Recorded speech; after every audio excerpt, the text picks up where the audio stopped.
नमस्ते, मेरा नाम श्रीनित्या है और मैं 10वीं कक्षा एम बैच पढ़ती हूँ और पेरुम्बाकम ब्रांच से हूँ। मैं आज आप सबके सामने स्पर्श भाग 2 से मैथिली शरण गुप्ता के द्वारा लिखी गई मनुष्यता की पहला 2 पद और उसकी अर्थ प्रस्तुत करना चाहती हूँ। पहले पद से शुरू करते हैं। विचार लो कि मरती हो न मृत्यु से डरो कभी, मरो परंतु यो मरो कि याद जो करे सभी। हुई ना यो मृत्यु तो वृथा मरे वृथा जिए, मरा नहीं वही कि जो जिया ना आपके लिए। वही पशु प्रवृत्ति है कि आप ही चरे, वही मनुष्य है कि जो मनुष्य के लिए मरे। वाक्य देखते हैं। इस पद में कवि यह कहना चाहते हैं कि हम सभी मनुष्य के मृत्यु किसी दिन तो निश्चित है। सभी मनुष्य की मृत्यु निश्चित है, इसीलिए हम मृत्यु से कभी नहीं डरना चाहिए।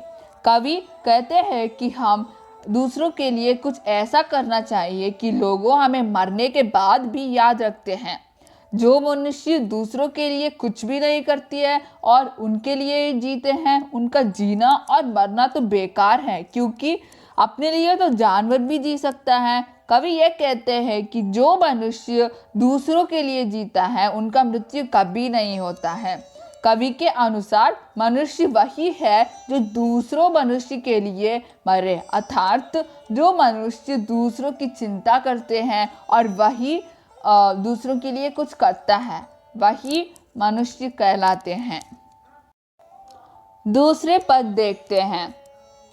उसी उदार की कथा सरस्वती बखानती, उसी उदार से धरा कुथार्थ भाव मानती, उसी उदार की सदा सजीव कीर्तु पूजती, तथा उसी उदार को समस्त सृष्टि पूजती।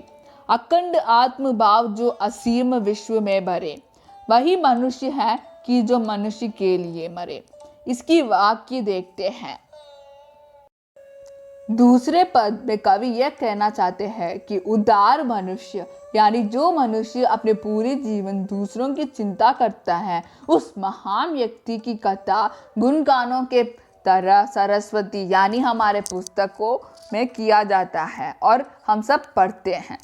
पूरी धरती उस महान व्यक्ति की आभारी होती है और उस व्यक्ति की बातचीत हमेशा जीवन व्यक्ति की तरह हम सबके मन में जीता रहता है और पूरी सृष्टि उसकी पूजा करती रहती है।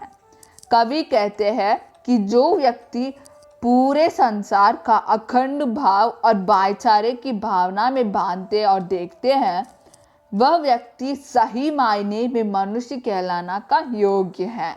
धन्यवाद।